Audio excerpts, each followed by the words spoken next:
We are back here on The Law, live audio wrestling, joined by Jim Ross, who has so much stuff going on. We're going to get to all of it. He is, of course, the host of The Ross Report that you can catch Tuesday nights at 9 on Podcast One, New Japan on AXS, which airs Friday nights at 9 Eastern, and on Fight Network up here in Canada.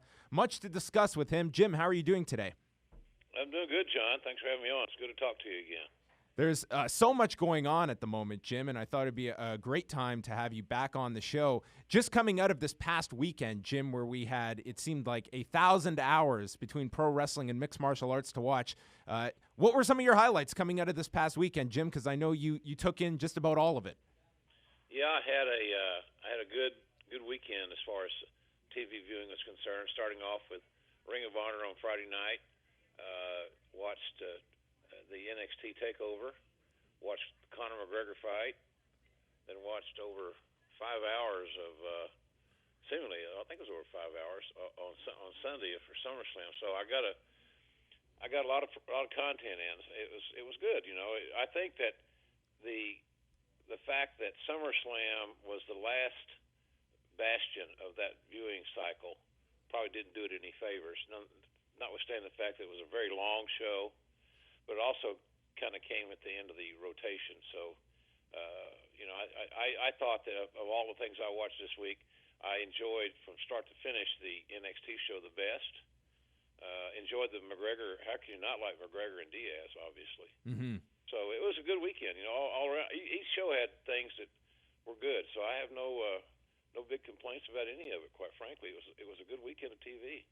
It seemed that the consistent issue with SummerSlam was more so just the length of the show. And I think we kind of learned that lesson with WrestleMania this year as well, Jim, that just there's a certain length for wrestling shows where I think the goal should be leave them wanting more instead of, you know, sitting down for a 6-hour experience. That's asking a lot of your audience. And I think that's a lesson that can be taken after we saw WrestleMania and SummerSlam this year with expanded lengths of the show, that it asks so much of your audience.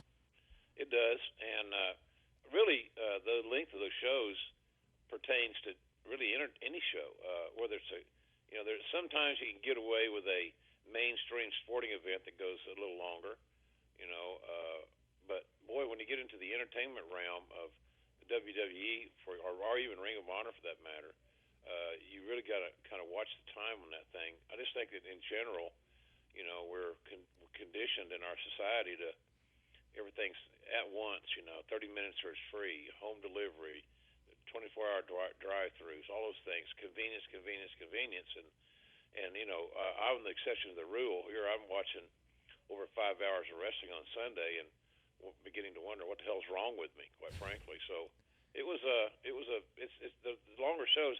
I'm interested to know what the reasoning for that is. There's got to be some market research somehow that says that more is better, but it's not better for me because I just can't, whether it's wrestling or anything else, I can't stay up that long.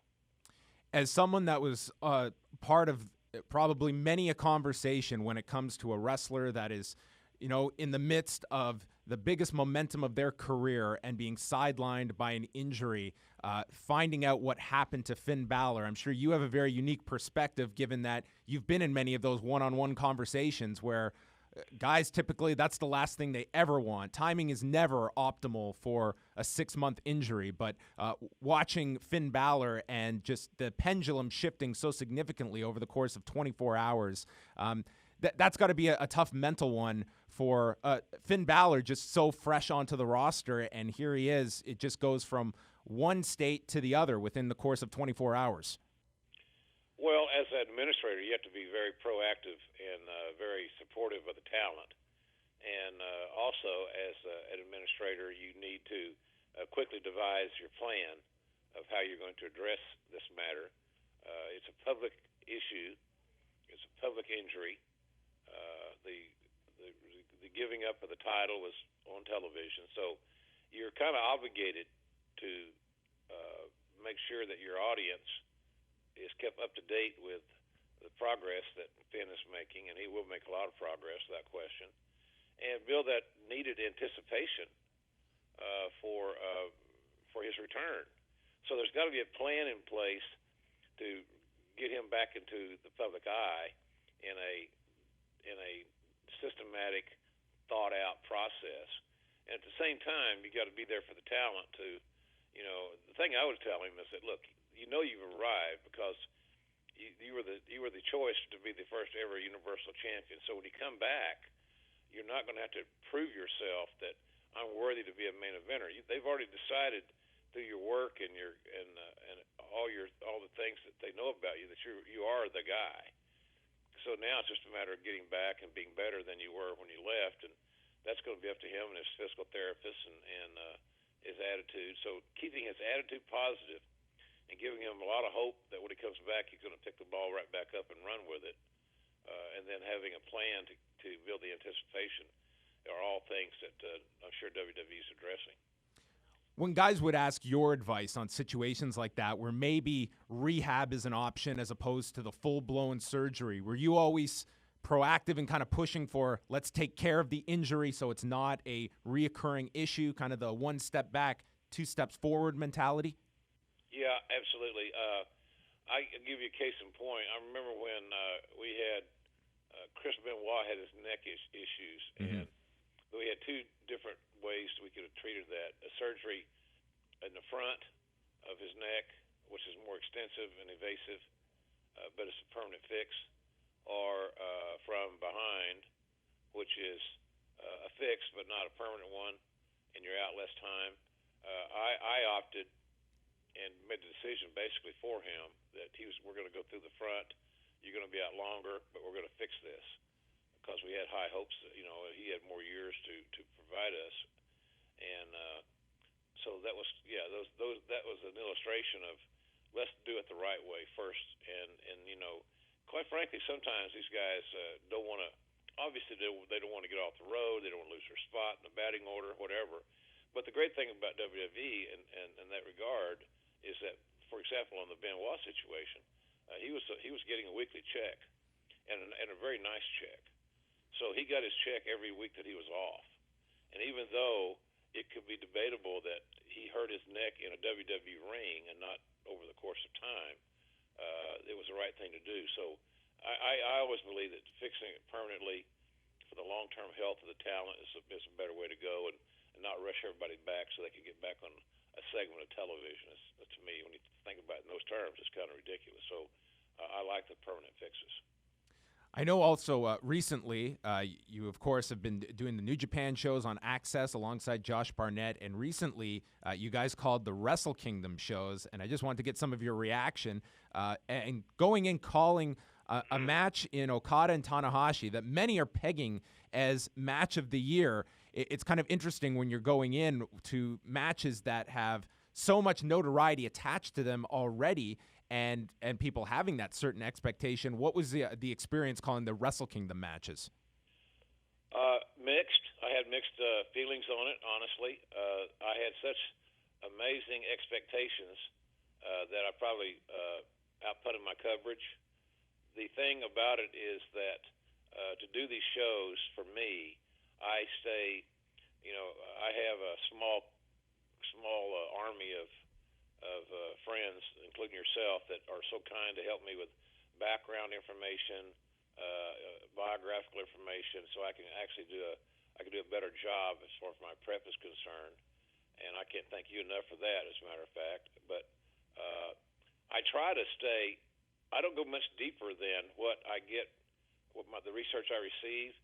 And even though I get all the matches, I have never watched any of the matches all the way through. I might watch them just to identify people, especially if there's a multiple-person tag match or something along those lines for ID purposes. But just to go watch the match and see how the match transpires and the finish and all that stuff, I stay away from that. So for me, even though they are ballyhooed and they have a good, some good, positive PR, I try to stay as detached from them as I can. So that's kind of where we are with that deal. So I like them. I love the gig. I love the brand is great. But for example, and I say why less than stellar on my behalf is that for example, the Nakamura AJ Styles match, which is also, and you know this better than I, was considered a big hit at that show as well. Yes. It was edited all to heck. Just wow. chopped up. It was just. I was so. See, that's another one. If I had watched my tape, my stuff that the AXS sent me on the shows, the edits, I would have known it was edited all the heck. But I didn't watch them. So when I saw it for the first time, we sat in the voiceover room and got going, and Josh Barnett and I were looking at each other like, what the hell's going on? This is the jump cuts and the things. It just killed the continuity of it, I thought. And those that saw it in its entirety may have a different opinion about that. You know, you may have, when you see it, and I'm glad you guys see it in Canada.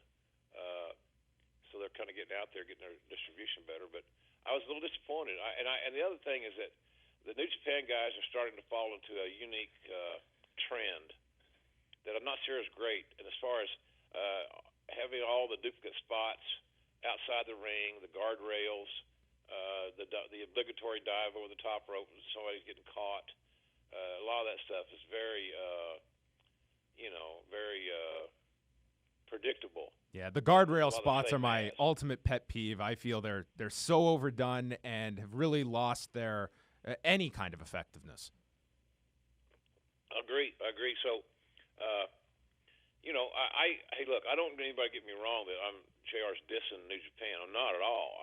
And the people I work for at Mark Cuban's company with Access, I've never worked for anybody better in wrestling than them.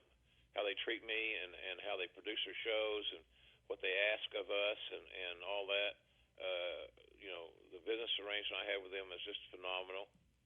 So, but I just have so much expectation for the product that, I just thought, well, this is going to be the WrestleMania, and then it was edited all to heck, and so, we'll see. But we call so much the product, and the thing about it is from a booking standpoint and administrative standpoint, at some point you think, well, maybe some of these things need to be addressed. Some of the language that the talents use, the Americans use, that are just low road and makes no sense. And then there's some spots that are left in the show that are just any booker, most generally the booker would say, no, we're not doing that. Don't do that. So I just get the feeling that sometimes the talents are able to do what the heck they want, and without being vetted whatsoever. And I just, for any of us that are performers, that we need producing. We need a producer. We need somebody to listen to what we're doing or to monitor what we're doing, and that goes for all of us, including myself.